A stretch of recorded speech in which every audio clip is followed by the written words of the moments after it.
your house, like I do, then make sure that you still build a Google profile, but you can choose not to have your address listed, okay? Because that is the #1 search engine that people are using to look for everything, okay? And we'll talk about keywords and all this sort of stuff. Like, you can really build your profile on Google, and it's free. You can pay money, but I recommend not doing that, okay? I do a lot of stuff for free. You notice YouTube is still top of the market, along with Facebook, Amazon, Wikipedia, Instagram, Yahoo, and so forth. Now again, next year this is going to change even more, which may help you focus where you need to be spending the majority of your time. Does that make sense? Dave, does that mean that you're starting a Pornhub account? Not yet. But Pornhub is up there, and so let's laugh about that a little bit. James Yeager specifically went to Pornhub because he got kicked off every other platform. Okay? And that allowed him to have completely, like, unedited, say whatever I want stuff out there. Now, there's other groups out there doing similar stuff. I didn't even try to ask my wife if it was okay if I could do it. And put my, because you know, there's some people don't want to be associated with that. But that was the reason for it. And you're going to find a lot more content on there than just that. So I'm told. Okay? All right. But again, it's creative outside the box thinking. And keep in mind that as fast as we started creating a precedent in a two-way community out there in various social media platforms, we quickly see them starting to shut down keyword search engines and making it more difficult for you guys to be found. Okay? And so this is where a lot of other platforms have sort of popped up. Who knows the alternative for YouTube? Rumble, okay? How many of you know that you can go and post your video on YouTube and it'll automatically populate to Rumble on your Rumble account as well? Both can be monetized. Okay? Except when it doesn't. Then you can't fix it. That's a technical issue, sweetie, and I told you to call me. All right? When you're creating content, I think it's really important that you cross-pollinate, okay? When you have these other social media platforms popping up like Rumble saying, hey, we want your voice to be heard, we don't want to sanction or edit you, I encourage you to jump on there, create that profile. Whatever you're already doing on YouTube, go ahead and share it over there on Rumble too and start getting that thing going, because people won't make the switch until we make it popular, and one of the things that will help make it popular is us using it, okay? And it doesn't require any more work. Whatever video editing and everything you're doing for YouTube already, grab it, snatch it, copy it, or just straight link it to Rumble. It'll automatically post for you, and now you can double your chances of grabbing the audience. There's a lot of people that, from our groups, that specifically don't want to use YouTube because they don't want to deal with or help promote people that are trying to silence us. All right, that's one example. But if you go out to Instagram, if you go out to Facebook, if you go out to any of those other groups, there are other similar apps to that, to include TikTok. Okay? All right. Here is where we see daily time spent on social media. So you notice that older crowd, 55 to 64, they're still spending about an hour and a half on social media. And again, what's the most likely thing that they're using it for? Staying in touch with family members and friends, so they're more than likely going to be on Facebook, because that's the older generation crowd. Everybody with me? All right, then you look at the 45 to 54-year-olds. Then, again, you're probably going to see on YouTube and Facebook, and again, it's about staying in contact with family and friends in that shopping order list. I said before, 35 to 44, you're going to start seeing Instagram, and your TikTokers are going to be in the 25 to 44 category, and your 16 to 24 are going to be in your Snapchat category. Okay? Here is the world's most used social media platforms as of right now for 2022. So Facebook at the top, YouTube next, then WhatsApp, which you're gonna laugh about in a second, Instagram, WeChat, TikTok, Facebook Messenger, Telegram. But if I go back to last year when I brought this same presentation, watch Facebook Messenger. It's at 976 right now. Wrong direction. All right. Last year, Facebook Messenger was at 1,300. Okay, so people aren't using Messenger to stay in contact with their friends and family anymore. Now they're switching up to WhatsApp, which increased from 2,000. WhatsApp staying the same, so probably Messenger. Right? Yeah, Messenger. All right. We got Telegram, and you notice where Snapchat's at 576. TikTok's at 1,000 this year. Last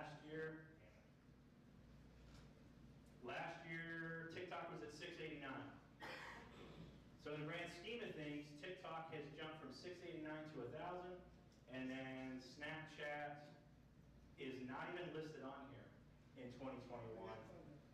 Under Telegram. You see it in the Telegram? Okay, there, 498. All right, so let's go back. And Snapchat's jumped up to 576. So my kids especially, or the younger crowd, high schoolers and below, are using Snapchat like crazy. And this is my big caution on the training side. Make sure you're involving your kids. I have random inspections on their phones.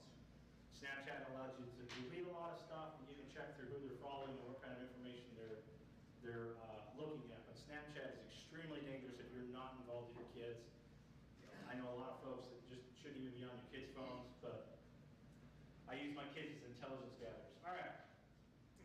Facebook advertising audience. So this tells you where people are spending the most amount of their money advertising. And I don't know about you, but I have a website that tracks every single platform. So if they're coming from Google, I want to know. If they're coming from Instagram, I want to know. If they're coming from Snapchat, I want to know. You guys get the point? Everything's tracked. I want to know who's actually spending money on my website, where's that money coming from, so that I can devote more money on that particular web platform, because that's the one that's actually generating me results. That doesn't mean I'm not going to stop using those platforms. I'll absolutely keep using them, because as people get older and start to die off, and the younger generation's coming up, I still want to be reaching out to them. I need to be on TikTok. I need to be on Instagram, so I can bring those folks into my circle, because there'll be other social media apps to replace them for the younger generations as we evolve. Okay? You guys notice there's probably one dominant social media platform that you use all the time for virtually everything. It's because you know it, you understand it, it's comfortable, you're used to it. Well, think about that with the younger generation too. All their friends are using Snapchat. All of them can teach them all the back doors, all the tricks, all the things, and they all want to be Snapchat stars, and they want to have these long conversation tracking trend things that they're doing. That's important to them, because that's what makes them feel important. So you want them to hear about you as early on as possible, so as they develop into adults, you're not a foreign name or foreign entity. They're not likely to find you on Facebook. They're not likely to find you on Instagram, because that's just not their jam, okay? Now, if you notice here on Instagram, we're spending more money on the 18 to 24-year-olds than the Facebook, okay? Look at how those numbers shift between Facebook and Instagram. We're attacking a different audience, okay? Then we go over to Snapchat.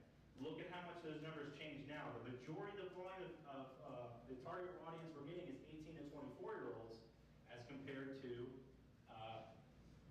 Instagram. So they figured out right there at Snapchat, they're putting in 20% there. YouTube, you see it's almost parallel compared to, let's say, 20% in one category at Snapchat. Okay?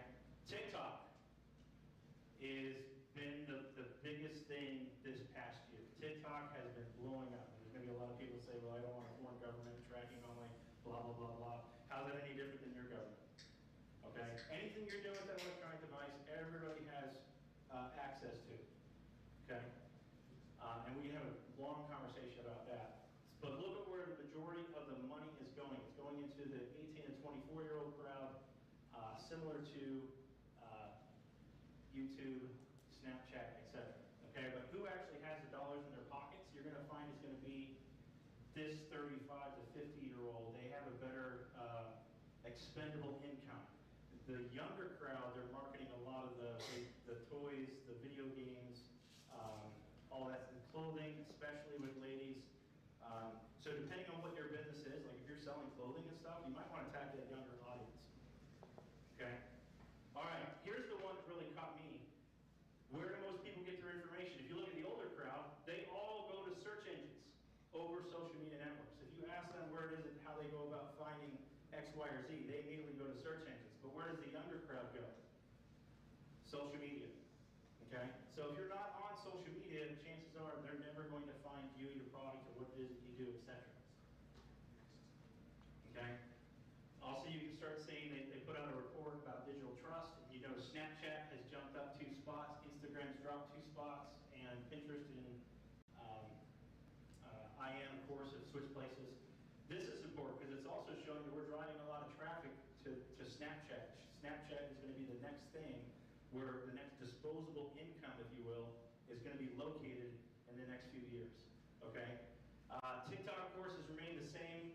Facebook, and now Twitter's now X, YouTube, all that has stayed relatively unchanged this year. It's the top ones there that are really making a drastic change. And here's the big one. Average time spent per day with adult users. Okay, so this is important. Now we're narrowing it down to adult users. TikTok, adults are spending 45.8% more time on, or minutes on TikTok, whereas YouTube, they spend an average of 45 minutes. Okay, so 3 extra minutes, and John, you know what 3 extra minutes is on video, right? Bueno. Muy bueno, okay? So TikTok with adults is now outperforming YouTube as far as how much time they're spending on that platform. Okay, below YouTube, of course, is going to be Twitter, Snapchat, Facebook, Instagram, and Reddit. Once again, leading mobile apps. So the other thing that's really convenient is if I have this mobile thing in my pocket, more kids are using mobile devices, younger generation are using mobile devices, they're not using the conventional computer. Okay? This is my all-in-one knowledge-based information that I can take with me anywhere and everywhere all the time. And if me and my friends are having a conversation, boom, I can pull up a social media thing. We can share a video. Right there, instant contact information, everything. They're very unlikely to go home to the old wait for it to power up computer. Okay? So that's important. We need to be more mobile with the content and our merchandise, etc., so that it can be visually appealing to the end user. TikTok dominating the mobile. Instagram dominating the mobile. Snapchat way down here, Telegram. I still think Snapchat's going to climb in the next 5 to 10 years because that crowd's getting older, it's going to become more popular. But it'll be a while before TikTok has a competitor, in my humble opinion. Facebook bottoming out down here at the bottom, 298, and of course Spotify. Any questions on any of that stuff? Yes, sir. How do you increase your spot in the search results? What can you do to make sure that you're found over other people that are out there competing for your time? Great question. How do you get more social media presence? How do you compete? Number one, let's say that I'm starting a company. First thing I want to do is make sure I have a website. I need to have a pass-through, some way of taking your money. Because once I take your money, I'm a happy camper. Then I want to make sure that I have a Google profile. Okay, that Google profile is going to allow me to, and my website are going to allow me to link up all my social media platforms so I can record every transaction through everything that's out there. I created a YouTube page so I could create videos. I can take snippets of the YouTube like Charlie talked about, and I can share that to Instagram and TikTok. My YouTube automatically shares to Rumble. But the little snippets I want to share to the Instagram, the Snapchat, and TikTok, because those are going to drive the traffic to my YouTube, or it's going to drive the traffic to my website. So now when we start talking about online presence, the more online presence I have, the faster I'll populate to the top in my particular area. So if I have a website, Google, YouTube, Rumble, TikTok, Snapchat, Instagram, except the more of those things I have, the more likely you are to find me. And then you can also put a blog on your website where you want to post information, written articles and things like that, and that'll help drive traffic to your website as well.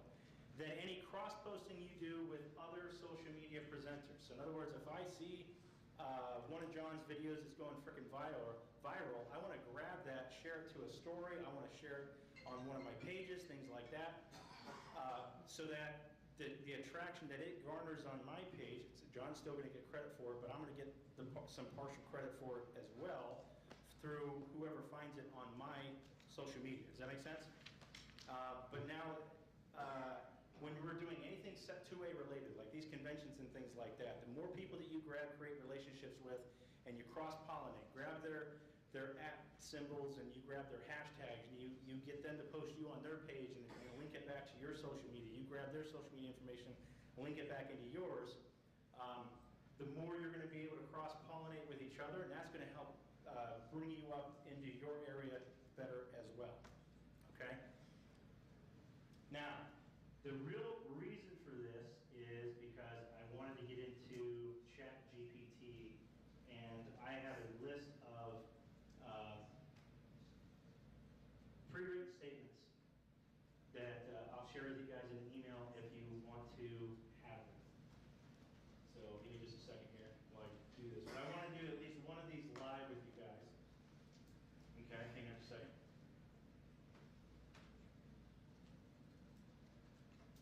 this very first one, it says, how do you, you can go to ChatGPT and you can tell it anything, Should basically. it be on the screen? It should be on the screen, yes. It's not on the screen. I don't know why it's not on the screen. Hang on. That center logo thing, the ChatGPT logo is still there. No? Okay. Oh. Give me just a second. It's probably going to present this.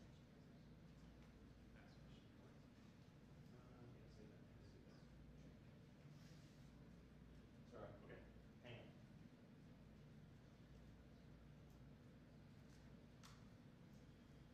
I got a question while you're doing that. Yep. The first time I tried to use Wait. the first time I tried to use this, I wanted to do a t-shirt design, and whenever I said firearm, I got shut down completely. They're like, oh, we can't do that, that's. You can't have Are you that." talking about ChatGPT? You're trying to do a t-shirt design there? Yes. Don't. I have better companies that you can use and do your t-shirt design, and you can link like Teespring. You can go on there, you can create any shirt any way you want, and then you can. Well, I needed help, so. Oh, I went gotcha, to okay. the odd thing. She was using the machine to come up with content. Yes. Okay, so. You're burning through your time, dude. Yeah, I know. Okay. Not that I'm going TikTok. Not that you're doing that, right? Not that I'm doing that at all. While he's fiddling, can I ask a question, please? Ask Tisley. Okay, you said earlier to have a presence on as many social media platforms as possible. Yep. We've been told by others to limit the platforms because it decreases your viewership. For instance, if you're on like Facebook, YouTube, Twitch, all these different things, you end up with smaller viewerships on each one, and it gives less optimal optic. All right, so that's one theory, okay? I would disagree with that theory. I don't want you to spend a lot of time creating separate content for everything. What I would suggest, even if it's only one post a week in TikTok or one post a week in Snapchat, etc., or maybe the one that was really viral with YouTube, grab a snippet of that and share it to those other things. So the younger audience, you can kind of ignore a little bit because you're not, truly happy about it, but it's so easy just to grab that same snippet and share it across 4 or 5 things, because it's ultimately going to drive the traffic back to your main channel where you want them to see all of your content. Does that make sense? Yeah. So definitely don't split up your time and do lots of stuff. Clock is ticking. How much time do I have left? You're burning it. Okay, all right, so here's what I did, so this makes more sense. So I just threw this in to GPT because I was trying to test it and play with it. I wrote in there, I said, I want you to act like an analyst, an auditor, I want you to perform an analysis of dynamic combative solutions with following five top competitors. I put in faster, safe lives, handgun combatives, active self-protection, Haley strategic training, and NRA training. I need you to assess the differences between myself and those other groups. I need you to focus on pricing, marketing position, branding, messaging, research, relevant marketing, analyze, and so forth. All right, so that's a big long paragraph, and I have these edited out for you guys that I can share with you in a Word document so you can copy and paste and play with it. I also encourage you to modify the wording so it better suits your needs, etc. But this is what ChatGPT came up with. Boom, it's as fast as, so it gives me key differences and similarities. Pricing information and its competitors. It's not publicly available.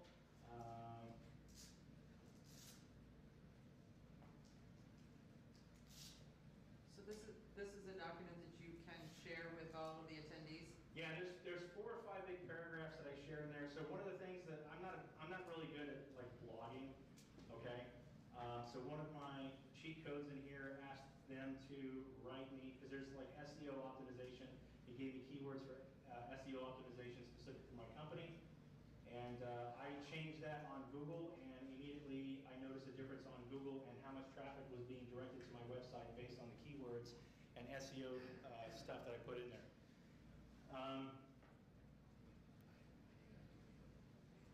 Sorry, I thought I had more time in this. I don't know what to do this live with some of these actual social media stuff. I asked it to create social media marketing content for each of my channels. It allowed me to do that. And then I asked it to write me a blog. There we go. I said, I want you to act as a top tier 2A blog writer and post about our founding fathers and their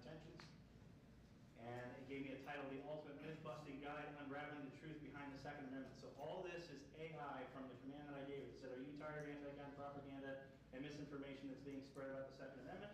As a proud advocate of the constitutional rights, I'm here to set the record straight and shed some light on the true intentions of our founding fathers. Get ready for a captivating, informative, and persuasive blog post that will debunk this and unveil the truth behind the Second Amendment like never before. Keywords. It gives me keywords for my blog post so I can use that whenever I want to post it somewhere. And then it gives me an introduction. Picture this. It's 1787. A group of brilliant men gathered in Philadelphia to draft the United States Constitution. They were determined to create the framework, free, prosperous, and so forth. I mean, it's really detailed. Now, the one caveat I will tell you is do not trust AI. Okay? Because AI currently isn't really connected to the internet, and the only information that it has to draw from is what it's been taught and told. Think of it as like an infant in a very infant stage. And so it's trying to self-think, and it sounds really good, but like if I asked it about brain surgery, it's going to give me kind of a textbook response, and it may not align with my values. It may not be entirely correct. So you still have to be knowledgeable on the information that you're trying to get from it, so you can review it, so you can ensure that you're being represented properly. In other words, I would never use it just to copy and paste, okay? But if I'm looking to get a good head start in writing a blog post, or maybe if I've already written one, I've taken a blog post that I have written, threw it in there, and asked it to rewrite it, and then I asked them to give me 5 versions. And then I was able to go through paragraph by paragraph to find, which one I thought was the most intriguing, the most captivating, and from those 5 versions, created my own. It cut down my writing time, it cut down my spell check and all that sort of stuff dramatically. So if blogging is something that you do and you're not using AI, if you're trying to write a book and you're not using AI, you're missing out on cutting out a lot of valuable time. Or if you're somebody that needs to know what SEO you should be using to really help your company, I would encourage you to jump on there. Or if I want to find out what words will get me banned from which websites, I could use AI because it's going to know the secret hidden codes. Okay, because it's a computer. It doesn't know it's not supposed to share some of that stuff with you. So if I say I'm Pro 2A and I want to do a video and I want to look for some keywords that won't get me banned, then they're going to be able to give me all the keywords I shouldn't have. And then I can write an article and say, hey, rewrite this article, but remove all these banned words so that it can be popular. Everybody with me? Okay, so again, still in its infancy. ChatGPT is the only one that I've been using, and it's mainly for Word documents and the back-end work and stuff like that. So as far as like making logos or having it do things for me, I'm not ready, willing, or want to turn the wheel over to AI in that way. I still want to very much be in control. Everybody with me? Yes. Okay, so if nothing else, hopefully the 2 pieces of information I gave you was that go to Hootsuite, look at how social media is performing, use AI to find out how social media is performing in your particular area, check on your competitors, use AI to check on your competitors, what it is that they might be able to tell you what they're doing a little bit better than you, what it is that you need to work on. That in particular gave me a lot of help in organizing my website, my Google profile, my other social media profiles, and immediately I noticed a difference. I'm performing a lot better on Google than I should be compared to other guys in the same market that do similar stuff for the same period of time. Okay? Okay, David Laird, thank you very much.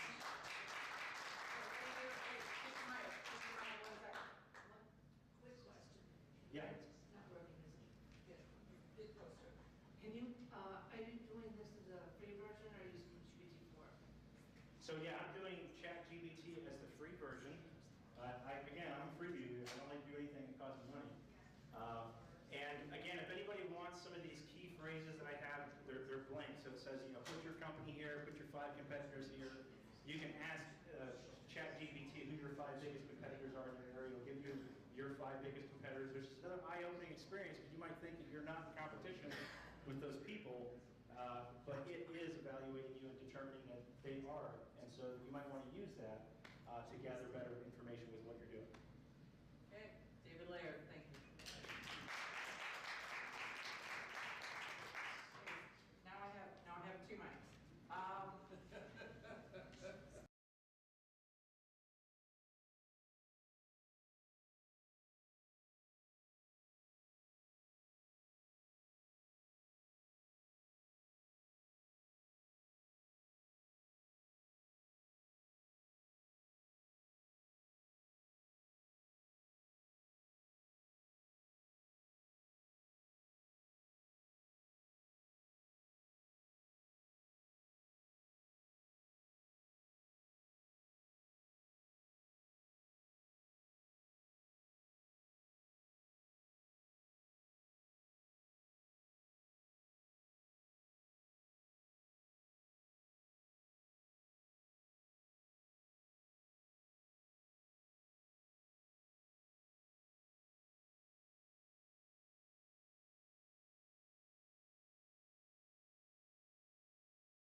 Russell Jimmy's. It's what I do. So guess what I'm going to do to you today? I'm going to hurt your feels a little bit, but hopefully if I hurt your feels a little bit, then you'll come out of it thinking, to heck with that guy, I'm going to prove him wrong, and when you do that, then you will get better. I too started my life in nuclear power, strangely enough, for Uncle Sam. I made hot water the hard way in Uncle Sam's Canoe Club for 8 years. And I was a nuclear reactor operator on board the USS John C. Stennis. And then when I got out of that, I was in retail management for a while. I was in vocational pastoral ministry for 14 years in the Valley. My master's degree is in biblical communication. And while I was in the midst of that, I got into self-defense in 2006 because I was working in retail, pastoring a church on the side, and managers were getting mugged and hurt and killed for Xbox 360s and PlayStation 3s. So that's how I got into it. Started carrying a gun for that. Bought the wrong gun, loaded it with the wrong ammo, put it in the wrong holster, and carried it as a lucky rabbit's foot for a couple of years. Anybody can relate to that path in life? Right? You start with all the wrong stuff. And who else has the box of shame of holsters? Yeah, you got the crappy holsters? Yes, okay, I do too. And so now, we started the social media presence of the company in 2011. I started the company in 2011 because I wanted to write off ammo. That's God's honest truth. Started training, it got expensive. Figured I could use pre-tax dollars. I've always been a side hustle guy. I've always got a side hustle going. So I started training firearms, went and got my NRA certs, and then I had to start a social media presence for Ask because I was a pastor of a church, and some of the blue-haired ladies at church got frustrated. Their pastor talked about guns on Facebook. Straight up. So I started a company page. That company page currently has, I think, 309,000 followers, something like that. The numbers that Amanda quoted are a little bit old on the other socials. We started the company YouTube channel in 2016. We started that in April of 16. Actually started in 13, but built it starting in April of 2016 because YouTube sent me an email and was like, hey dude, you can monetize your content. Just click these buttons and we'll start paying you for it. And I was like, well, what moron would say no to that?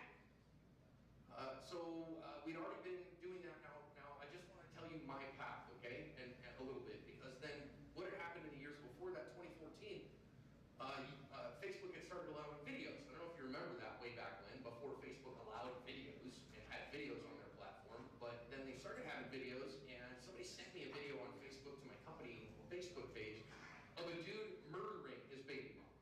Not joking, like legit walks in with a big old kitchen knife and just murders her dead. And I was a martial artist, still am a martial artist. And I was like, oh God, what was that? So I put it on my BlackBerry Storm. I'll tell you how old this is, and took it to my martial arts school and talked to my professor. And I was like, Professor, I don't know if this isn't in the system, if I missed it, if it's coming later or whatever, but I don't know how to defend myself against this kind of attack. And he was like, wow, that's serious. Okay, why don't we workshop that in an adult class tonight, and we'll workshop that problem. Great. So we did. We worked it for an hour and a half. I left feeling like I at least had hope. And that was really instructive to me. I was like, oh, okay, so then I took what happened to somebody else and I used it to inform my training without the risk. And then it made me better. So that if God forbid that ever happens to me, I have some hope of succeeding.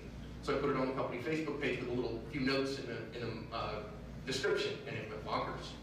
So that went there for quite a while, and we did that on Facebook for quite a while. I started doing the audio on it. That's a whole other story. I don't want to take the time for that. But it started making them a little bit more, just better, trying to help people. Just trying to help people. Hey, this is what self-defense really looks like. This is what real life events happen. Because what happened before that is that we had all these apocryphal stories, right? This one time at band camp stories that got passed down from one person to another in these anecdotes. So I started just posting, this really happened to somebody. So it always cracks me up when somebody, like an internet rando commenter will be like, well, you're just talking theory, not real life. And I'm like, dude, I just showed you what happened to somebody in real life. This is as real life as real gets. So it does crack me up when somebody goes, well, John, you know what really happens at gunfights? And I go, no, please tell me. Because at this point I've analyzed about 50,000 of them. Real ones that really happened to somebody. Now they had to be caught on camera for me to analyze them, so that's only a small fraction of the reality. But you guys know enough about statistics and polling that eventually, if you have a large enough sample size, anecdotes do become data. If you have a large enough sample size, you start to see what the trends are. That's as simple as that. So 2016, we started that on YouTube. Today, it's the largest and most viewed self-defense related channel in the world. We've got 1.5 billion lifetime channel views, a little over 3 million subscribers on the big channel. We get anywhere from 50 to 50 million views a month on the channel. Our second channel, Active Self-Protection Extra, we consider it our play channel, 236,000 subscribers. And we just reach people there every day with handgun skills, rifle skills, shotgun skills, legal and moral self-defense, gear reviews, training. We have fun. And here's my thing. I will hurt your feelings first when people say, oh, John, you know, YouTube hates guns. Bull crap. Pull my other leg, it plays jingle bells. I literally post 7 days a week on the second YouTube channel shooting guns. 7 days a week. And you know what? Green bubble after green bubble after green bubble after green bubble. You know what gets me sometimes is some of my sponsors kind of, sort of, skirt the edges of YouTube's safe advertising guidelines because, you know, like they sell ammo and stuff like that, and that'll occasionally get me a yellow bubble. But they don't. You know what they hate? You guys gotta recognize this. What are things you don't recognize? I'm the YouTube guy, right? So, you know, it's so funny. I remember I was in front of an audience, not completely similar to this, and they were looking at me though, and you know, there's a bunch of cops really. They asked me to teach them a little bit about social media because a lot of them were getting ready to leave law enforcement, and I said, why would I teach you how to have a side hustle on YouTube? Well, who else do you know that's leveraged YouTube to $1 million business? Probably nobody. Well, I'm your guy, so I'll help you. So what we started doing, now I'm not saying I make $1 million. Don't hear me there. Any other business owners here? Right? You might have $1 million business, that don't mean you make $1 million, right? Like, you know, I would love that. That would be delightful. I would own an airplane, okay? But you will know when that starts to happen when you see me have pictures of my airplane. I don't have that right now. Anyways, how do you know someone's a pilot? They'll tell you. It's like they're cross-fitting vegans, okay? Anyway, so YouTube doesn't hate that content, and so we built a large audience. We built an audience of, you know, my total social footprint right now is around 3.6 million people. That's larger than the city of Chicago. I never meant to do that. This is my 5th career. So when we start talking about building an audience on social, I know that's probably something all of you are interested in, but I want to take a moment and tell you the wrong reasons to think about having a social media following. And the first one is because you want to make money. That's the vast majority of people that I know that I go, why do you want a social following? Well, I mean, I would like to make that money at it, John. I would like to have income from that. Stupid reason to have a social following. It's so funny that people say to me all the time, because now I'm kind of established enough in the industry that most people in the industry know who I am, but for a long time, I would hear this from people like, John, you just like came out of nowhere. Like you had this overnight success. And I said, absolutely, I had an overnight success right at the end of 7 years of grueling labor. Started the company in 2011, started the social footprint in 2012, started the YouTube channel in 2016. All of a sudden, by 2018, it's my full-time job. 7 years of hard work before I made enough money in order to live on it. And I really couldn't live on it when we started. When we went full-time, when I quit my last job, I looked at my wife and I was like, we're not ready for this. And my wife was like, I don't think we have an alternative. So we tightened the belt and paid the bills. You know what I mean? And now it does okay. I pay 15 employees. And not all full-timers. Okay, so there's 6 of us who are full-time, there are 9 part-timers. And then, you know, if there's any business owners, again, if there's anything left over at the end of the month, I get to pay some bills. You guys know how that goes. There's something left over. But, so, if you go, hey, I want to build a YouTube channel or a social media presence on the TikTok, Insta, TwitFace, because I want to make money, you will fail. I'll guarantee you, because you will not make money soon enough, and you won't want to put up with the heartache. Straight up. Next reason that's a terrible reason to build a social following, because I want to be famous. No, you don't. Who here knows a legitimately famous person? Does anybody know a legitimately famous person? Who do you know who you call legitimately famous? My cousin was in the X Games. Okay, so your cousin was in the X Games, did some stuff. Did he love the fame? He's a weirdo, so yeah. So kind of, sort of. So some people do love the fame. I can tell you that. Listen, would you? I know a couple of legitimately famous people, like really famous people here, that probably can't go out in public. They can't just sit and have a steak dinner. I always go back, I tell folks, listen, I grew up a San Francisco 49ers fan because that's God's team. That's why he makes sunsets crimson and gold. Hello. And I grew up in the 80s watching Joe Montana play football, and Dwight Clark, who you remember from The Catch, if you're a football fan at all, he had a restaurant in the Bay Area for a long time. And I remember being a teenager and going, and Dwight would host, and we went there there was a good steakhouse. We show up, and he said, hey, listen, Joe and Jennifer are in the audience, or in the restaurant tonight having dinner. Please don't bother. He'll come around after dinner. And Dwight Clark had to say that to patrons of his restaurant coming in so that Joe Montana could just have a steak dinner with his wife. Do you want that every day? You probably don't. You don't mind the money, though. You take Joe's money, right?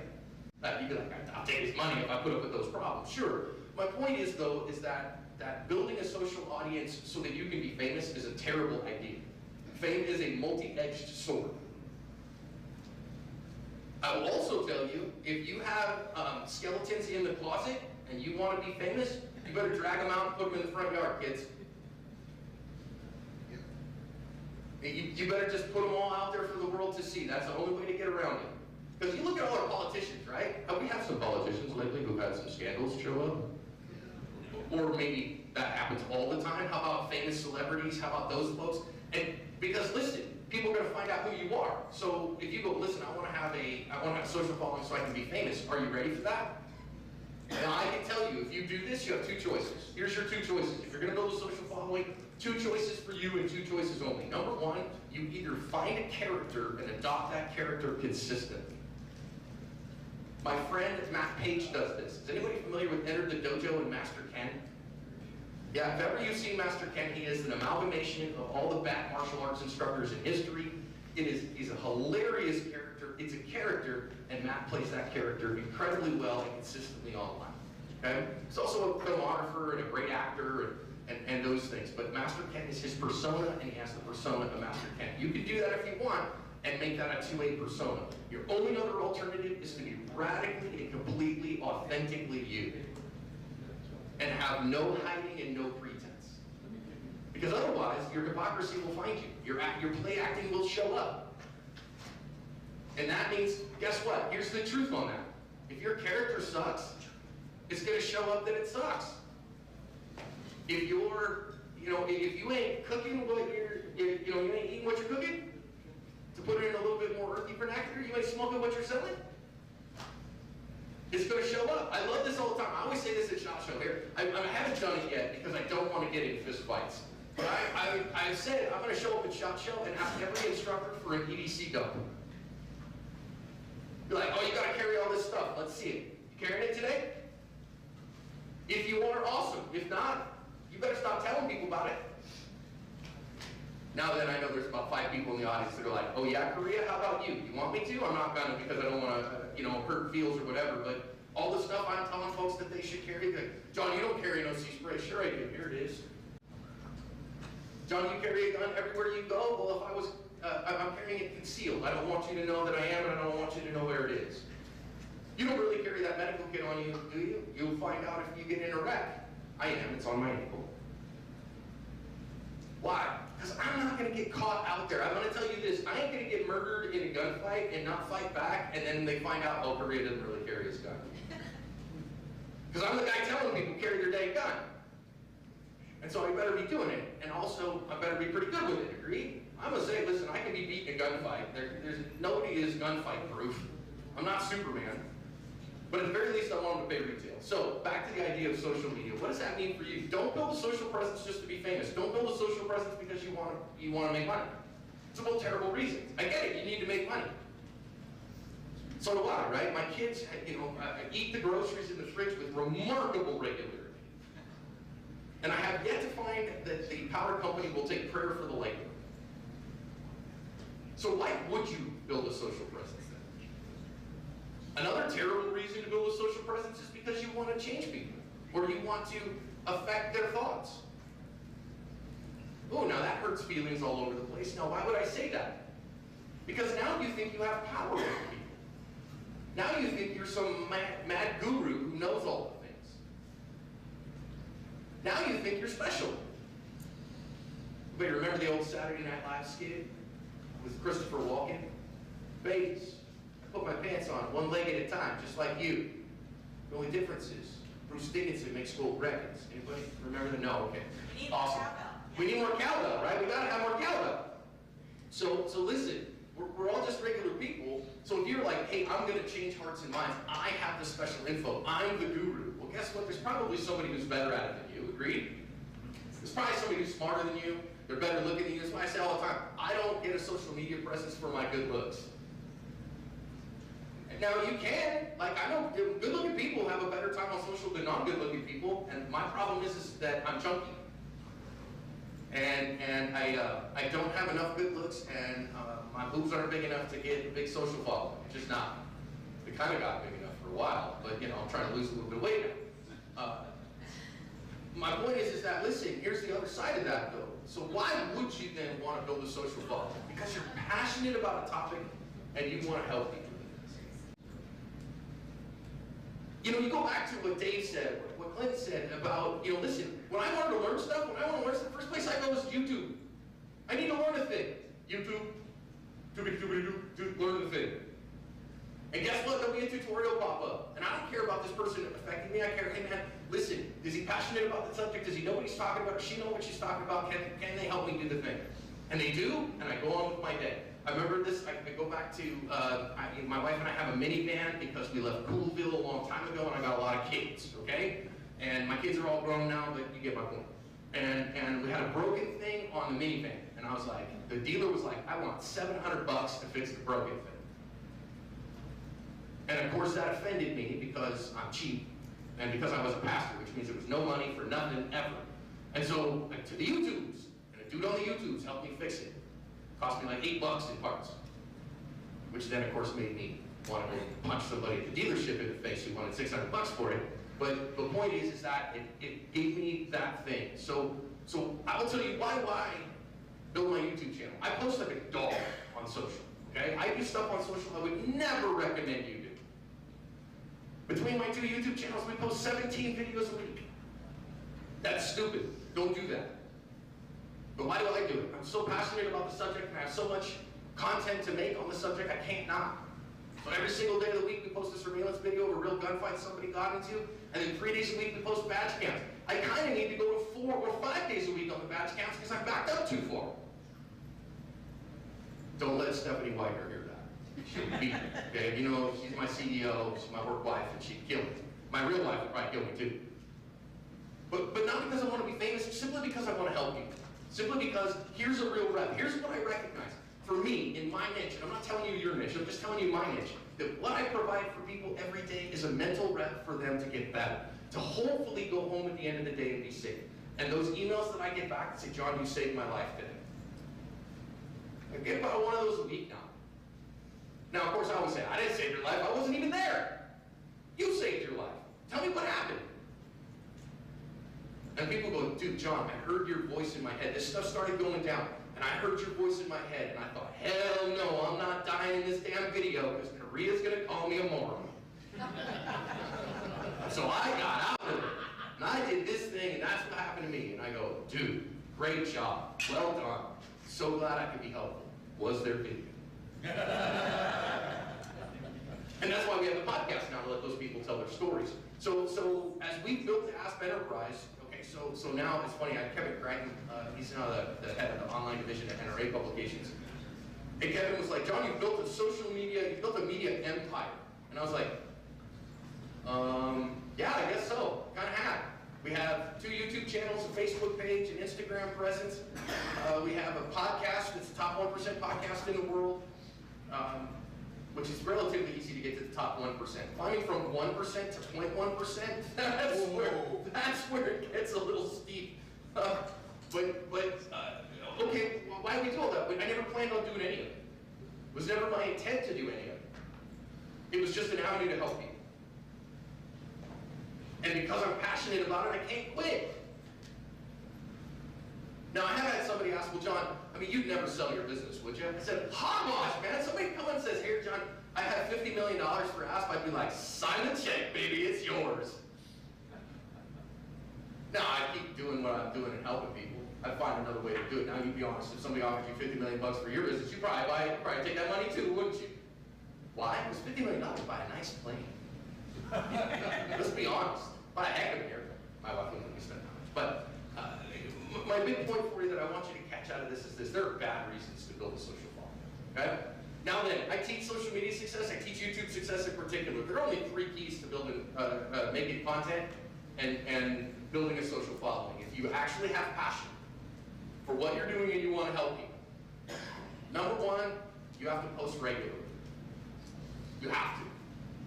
People forget you quick. The algorithms will dump you fast. Post now, I don't say regularly 17 times a week. That is stupid. Once a week is okay if you're consistent with it. The problem is I'm consistent with it for 3 weeks, and then I take 4 weeks off because I get busy, and then so here's another reason why you don't want to do this. I have been having this last month because of staff transitions to do my video editing as well as the video creation and active self-protection. So guess what I get to do before I leave for my conference on Monday? I leave Monday morning at 8 a.m. to drive to my national conference, which is next weekend in Kansas. And then, you got to set up and do all that stuff, right? So I leave on Monday. And when I leave, the day I leave, I have to be 17 days ahead in every piece of content that I have, completely ready to go so that I can leave. So I'm leaving here. I'm going to probably stick around for lunch.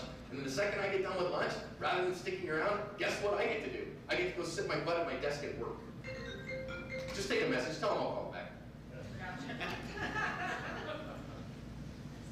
So it's a lot of work, but post regularly, okay?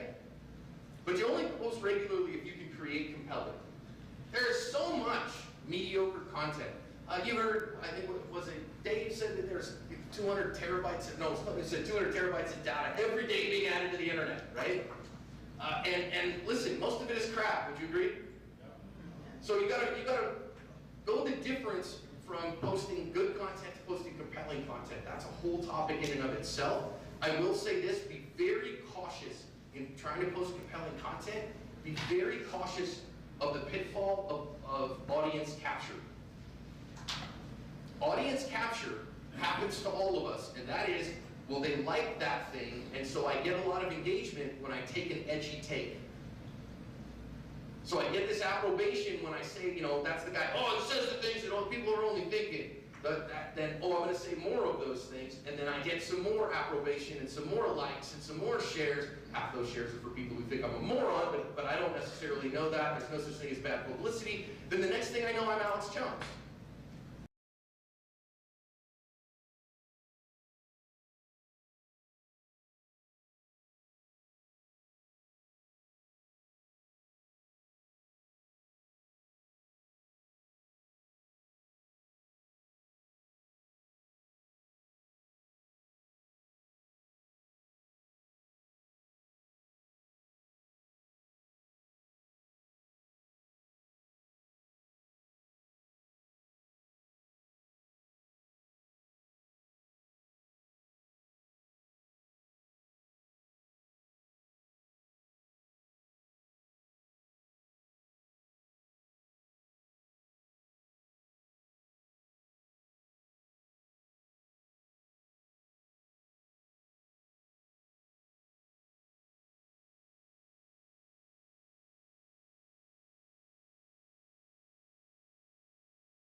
Grow outside your existing audience, and that means challenging people.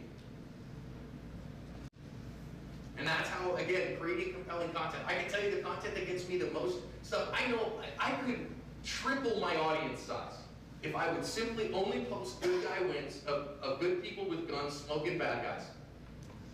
If that's all I posted, my channel would be 3 times bigger. I guarantee it. But I post good people getting killed. I post people losing their gunfights. I post people getting arm robbed and standing there like this while somebody runs away with their car. Why? It's real life. I'm generally pro-law enforcement, but I've posted videos of cops behaving very badly and said, that is bullcrap, and that guy needs to go to prison. Oh my God, what's wrong with you? It's true. Do we need that mental rep? I think we do, so I post it. Because I'm passionate about the topic, not about just having social following. Number 3, on that part of compelling content and creating compelling compellingly, you can only do that to the strength of your character. And you get to choose your character. I hope you understand that every day. Your character is not immutable, it's not set in stone. It's the set of decisions you make today, backed up with the set of decisions you make tomorrow. If you don't like your character today, if the decisions that you've made to this point is crap, and you're sitting there in the back of your mind going, oh, geez, I'm cheating on my spouse, and I haven't paid my taxes in 9 years, and I'm stealing from my boss all the time, you get to choose today whether you continue that path or not. But your character will come out in your content. Create compellingly. Number 3,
your social media presence will thrive even if you don't get millions of followers. You'll get the right folks around who you can help.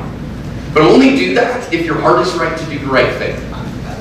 Whether it's YouTube, Facebook, the TikToks. I have not invaded TikTok yet because I just can't. I've got enough on my plate right now. Whatever platform you want, if your goal is to get famous, I would stop. If your goal is to make a bunch of money, I would stop. I would reorient your heart on why am I doing this, and if I'm doing it because I feel like I'm passionate about this topic and I can do it forever and it doesn't matter who shows up, then you might have something that you can really get on with. And then, do it with all your heart. And whoever shows up, shows up. And whatever size audience gets there, gets there. What questions do I leave you with? Wow, I bombed you into silence. Awesome. Okay, got one here, you're next. I've got one. How do you get away with posting the videos you post on Google without Google dinging you? Because I posted a few of them. Jewelry store robbery once, and they did not like it, and I ended up taking it down. Well, almost always, so the question that she had was, how do I post the videos that I do, and YouTube ends up taking them down. So in particular, my main channel, my monetization is about 50-50, to be honest with you. In terms of, I get green bubbles 50% of the time, and yellow bubbles 50% of the time. This is why I asked we have brand sponsorships, because that provides those things that YouTube doesn't, okay? Now you can only do that when you get to a certain size, right? That's not gonna make sense for a smaller audience other than affiliate programs. I didn't touch that stuff until we were about 500,000 subscribers, okay? But the bigger thing is the educational context. If you just post it with no other context and somebody gets murked, well, YouTube will have a problem with just random violence. They do. However, when you say, hey, we have an educational message here and some things that go with that, they look at the entirety of that. The same thing when I post on the second channel, I post about guns, and I'm shooting guns all the time. Anybody here an extra active self-protection extra follower? I shoot guns all the time. I don't get dinged on that channel.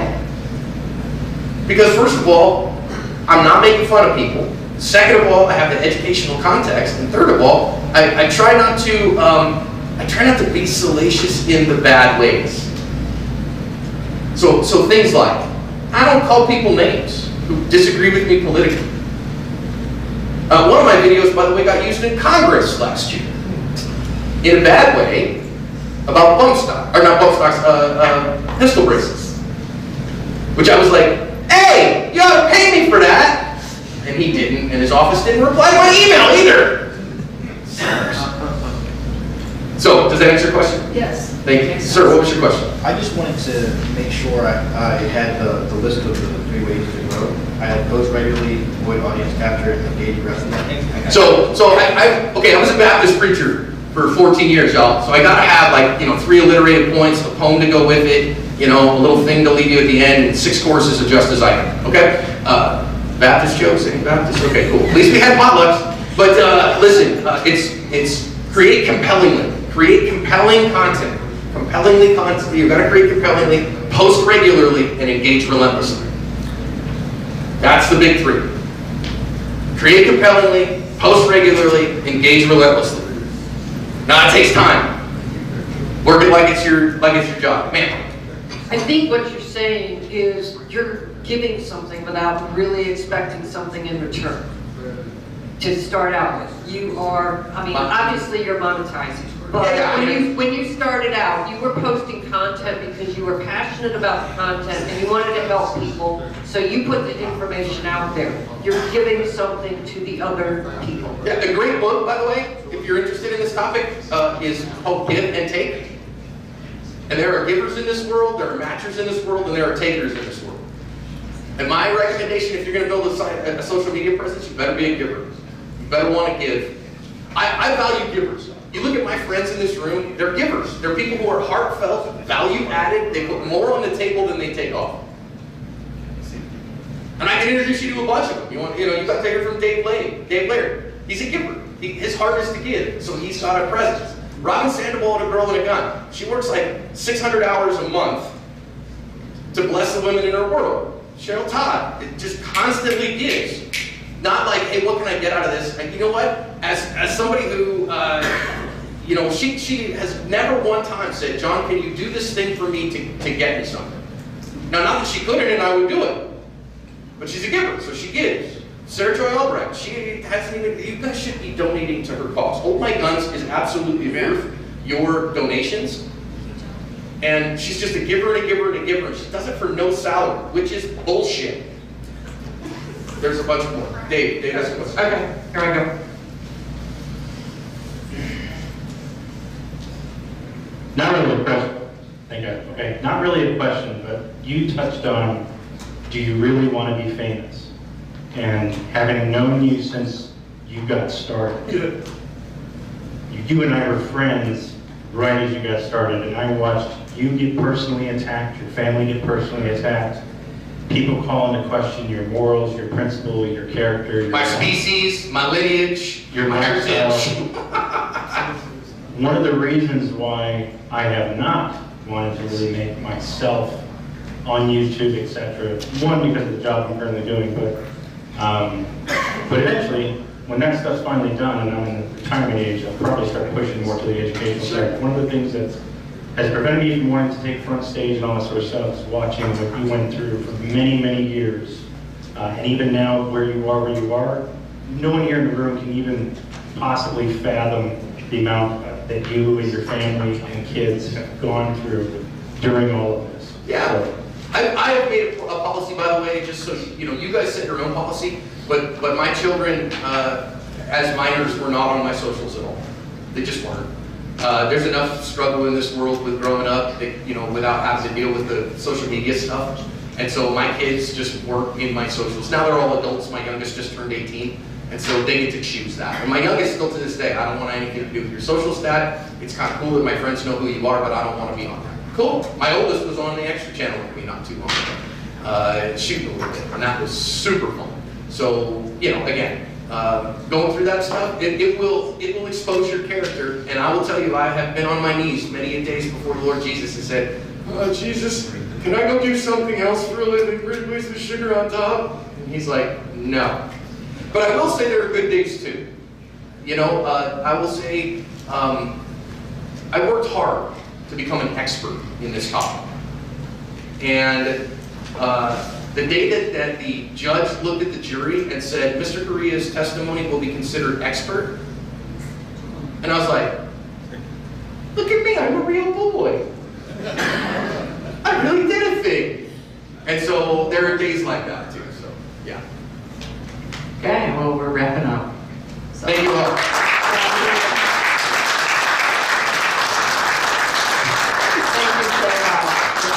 For John Correia and for him coming and joining us. So next we are going to talk about Candy Petticord. Come on up here. We're going to talk about candy.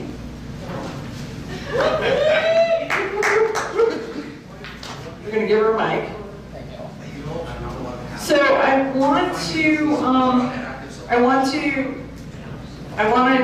talk to you about this sheet of paper that you guys have in on your tables. And if you look at it, you're going to see that there's people that you know, and there's a lot of them that you know on this. So have you seen it? I have. Okay, so what do you think? There's candies on there. So yeah, you have to be like I know. this. Okay. And then move the mic when you move your head so that you can actually hear you. Okay, so when we were talking about Smeeple being one of the sponsors, Faster is also one of the sponsors. And it was like Cheryl texted me and she says, what can Faster teach us as part of the Amm-Con group? Because that's part of our criteria, is what do they have to offer to you? And for Faster, what they have to offer and what we're here to talk about is the fact that they are offering safer schools. And then they have an ask. And the ask is, each of you has a circle of influence. You have people you talk to. You have communities that you're involved in. Faster, and I don't know why. Can you tell me why? Why is Faster one of the best kept secrets in the country? That's a good question. I'm not sure on that one. I think it's primarily because people don't want to think about firearms in the schools. They don't. However, the truth of the matter is, when that bad guy comes into that school, guess what? there's a firearm in the school, and your babies and your teachers are helpless, and that is unacceptable. I'm gonna be real with y'all. She's up here to talk all the facts and figures. I'm here to talk to you as a mom. Ain't no way on God's green earth I can stand around and watch another incident happen and just be like, oh, that poor family, or oh, those poor kids, and not do anything. Guys, it's up to us to stand up, to speak up, and to support projects like FASTER, who are giving these educators, these bus drivers, these custodians, these, I'm trying, I really am. It's like, I'm not used to something being right in front of my face. All of the school staff, we're giving these people who are willing to lay their lives down for these babies, we're giving them a reason and an ability to not have to do that. To be able to stand up against evil when it walks through that door or when it barges in that classroom. Isn't that what we want? To be able to protect our babies and to give those people who want to protect our babies the opportunity to do so. To give them a fighting chance. So one of the things that's happening with FASTER is that they thought this, because FASTER has not, they really have not put themselves out there. They were like, if we build it, people will come. They'll find us, they'll know about us. Well, no, we're switching that up and we're asking. So Sean was supposed to be here today and Sean's not, so we're winging it. I know, right? Totally. But we're asking, if you have a platform, look at these people, and these people, all these pictures, all these people, are here at GRPC this week. So you can take this, and we're asking you that look for them by their faces, look for them by their names, there's their emails, there's their personal cell phones. They're saying, you know, call me, talk to me, interview me, somehow help me get the word out. And so the 2023 mission for FASTER is to share the word of FASTER in communities. The second part is I'm not sure if you guys know, have you ever heard of the 2022 bipartisan Safer Communities bill that was passed? Yeah. Okay. I'm going to let you in on a little secret. There is money there for hardening schools. Department of Justice manages that money for hardening schools. It cannot involve firearms. FASTER has always marketed themselves kind of as a teacher firearms training program, when in actuality what they are is they are a school safety program that not only teaches firearms, they teach mindset, they teach medical, they teach the whys, they teach disarming. There's all of these other segments that they teach that does not include the firearm that the teacher brings to the game. So we're restructuring the website on FASTER to be able to squeeze money out of the Department of Justice to bring it back to these programs so that the money that we've got and the donors that we've got and the good things that are happening, that money can be shifted over into the firearms section and we can expand this program. And so I have been out and I've been talking to folks, and in the last month, Connecticut, Massachusetts, and Kansas have all said, and Tennessee, have all said that they are interested in expanding and adding FASTER. FASTER is right now in 22 states, 3,500 armed staff, and 300 school districts. And we can grow it. And we'll grow it in a lot of cases and in a lot of places where firearms may not be welcome. But there's a lot more to it that can be done. So no matter what your platform is, we're asking for your help in getting the word out so that FASTER becomes more of a household name and is understood. So when people say somebody ought to do something, you can say they are. They will, they can, and here, just call them. So what else you got to say? Amanda made a very good comment. And I wanted you all to know that when people become involved in Faster in the schools, in the schools, it's not necessarily that that person will be carrying a firearm. We have had a number of people go through or attempt to go through the Faster training, and honestly, and to their credit, I can't do this. I can't carry a gun. I can't be around kids with guns. However, I can apply a tourniquet. I can do CPR. I can do the medical aspect of it. Guess what? We need that too, because once that good guy with the gun stops that bad guy, there's typically carnage left behind that needs to be addressed. That's when our medical trained people come in, and those are really the people who save the lives. Because how many casualties of mass events pass on because they bled out, when a simple application of a tourniquet could have saved their lives. The other positive thing about Faster is no one is forced to do it. We ask, who should we send? And we have those people who go, send me. That's what we want. That's what we need. And you guys are those people who say, send me. And you know people who say, send me.